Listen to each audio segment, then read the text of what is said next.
Now the question is Australia going cashless? In today's video we're going to look at that, some of the other latest crypto news, and of course end with some of the key numbers around the crypto space.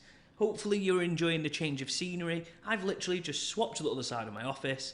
So you get a bit of greenery, you get a little bit more of me, and why the hell not? Let's mix it up a little bit. Hopefully the light looks a little bit better on my face. Without any further ado, let's have a look at exactly what is going on, and where better to start than with the Australian story.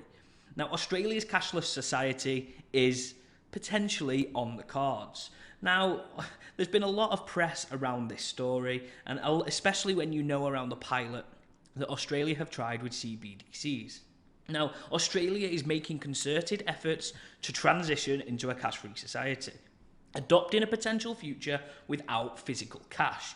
I wouldn't say that that is 100% truth right now, but there's indications as to what is going on.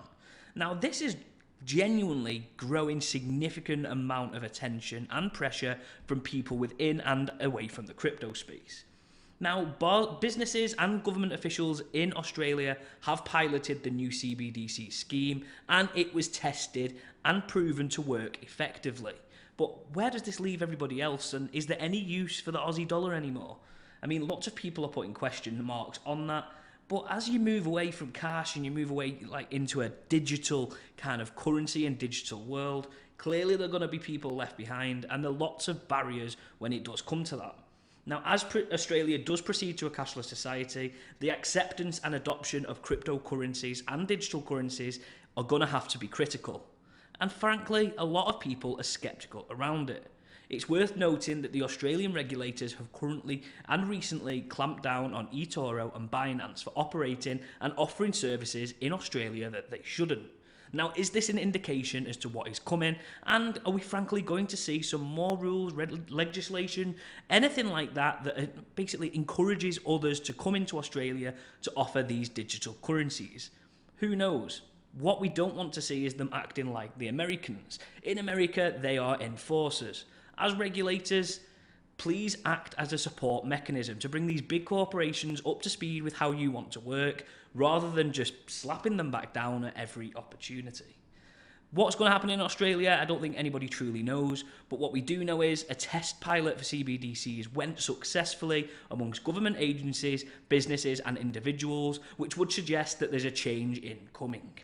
Let's move on to the next story. Now, we've spoken about this many times, and I am going to do another video on it today, but WorldCoin has lured governments by saying it is going to allow them to receive the data of which they scan via the iris, which, let me just clarify that one more time. They are going to share our data with governments from the iris scans. Now, I think it was 100% something that we've spoken about before. Where is this data going to go? How powerful is it, and who wants it? And clearly the fact that governments want it shows the power of it. We've done videos about how much our data is worth, how much that eye capture is worth, so I urge you to go and check it out. But as we said, these privacy concerns are taking a toll, and we are seeing it hands first, like straight in front of us right now. Clearly they're sharing this information straight away to government entities, which I think majority of us that are level-headed probably expected. But where does the line stop? When do private parties start to get involved? And where does this then leave us in our privacy? Next story. Now, Curve Finance has offered $1.85 million to reward an identity hacker. Now, once the voluntary return expired, the Curve team proposed a new reward amounting to 10% of the remaining exploited funds. Now, if you didn't know, Curve Finance, they got exploited, and they are currently on the manhunt or woman hunt for whoever did it. So, you know what? If you fancy your chances and you're good at this kind of stuff, get stuck in, you might be up for a great reward. Now, the FBI in America have come out and warned people against the rising NFT scams, and they urge vigilance and digital collectible communities to approach with a lot more caution than they currently are right now. Some of the stats worth noting: 84% of NFT transactions are actually made on the Ethereum network, making digital art, in their opinion, a lucrative playground for fraudsters, and NFT enthusiasts are urged to stay away. Now, this is going to be a breaking story, I think. Well, in many ways it's not, because we currently know the American stance against the crypto space, and especially NFTs, but I think the language of which comes as a surprise. Urging people to come away and calling it a playground is quite strange. Moving on to the UK market. Now, the UK is to expand its crime agency when it comes to crypto. They are on a hiring spree and they are looking to look at crypto fraud, money laundering, and other blockchain-based crime performed by organised groups. So if you feel like you can add anything into the UK crime group, go and check out the positions available. But I think it's a really welcome sign because we're going to get out some of the bad people within the space, because people that know what they're doing are going to have access to the correct laws, the correct facilities, and hopefully discourage others from coming in and acting badly. And the final news story today, before we get into the numbers, is Mark Zuckerberg v Elon Musk. This is potentially going to be one of the biggest feuds and fights in Web3 history ever. There's even talk about the two of them fighting at the Colosseum in Italy, which is going to be absolutely insane. I mean, it's quite funny. Elon went online the other day and on his Twitter, he's testing a new video feature, which is pretty awesome, by the way. He's doing weights in there, saying that he's training and things like this. So the comedy value is definitely there. But on a serious note, they're clearly business competitors. Let's see where it goes. It's definitely a great marketing tactic because, frankly, they've got a lot of eyes on them. Without any further ado, let's have a look at the latest crypto prices. At the time of me making this video, Bitcoin is currently sat at $29,085. That's pretty much break even from yesterday. Ethereum is currently at $1,835. That is up plus 0.25%. BNB is at $242. That is down 0.77%. XRP is at 61 cents. We're going to see that 50, I think so. It's down 2.36%. And finally, BGB token is pretty much break even at 45 cents. Let's have a quick flash on those memes and see what's going on. Whew.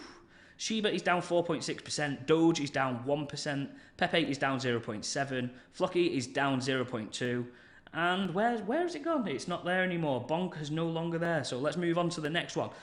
Bitcoin, let's have a look at our ranges and let's see where we are trading. As you can see, sideways trading, not getting too excited. Monday is normally a good day for movement and volume, but right now we're not seeing a huge increase, apart from this little sell-off here, which instigated this one candle here on the 4-hour chart. But a reminder of the current range, the top of the range is 29,566, and the bottom of the range is 27,644. Now, I just do want to flag this attention to you. The decrease in volumes to me is concerning.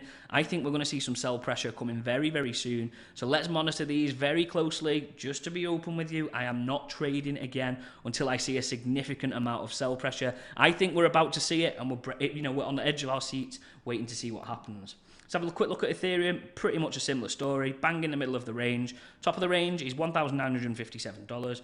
Bottom of the range is 1,730. We've been in this range for so long, and frankly, there's nothing there that excites me too much. Let's have a quick look at crypto bubbles. As you can tell, it's a mixed bag. Let's pick a few out so you get the highlights. Hex is down nearly 11%. PLS is down 12.8, XFS is down 3.6, RLB is up 5.1, BCH is up 6, Algo is up 2.8, and OP is up 2.5. Let's have a quick look at the Fear and Greed Index. It's currently sat at 50, which is neutral. Not too much buy, not too much sell pressure. Market is pretty confused, a little bit like me right now. So I want to know kind of how you're approaching the next few days. Are you finding these videos useful? Today we've got 2 more videos coming. We are growing this channel at a great rate. Thank you so much. Let's do this together, eh? I'm enjoying the journey. Let's go.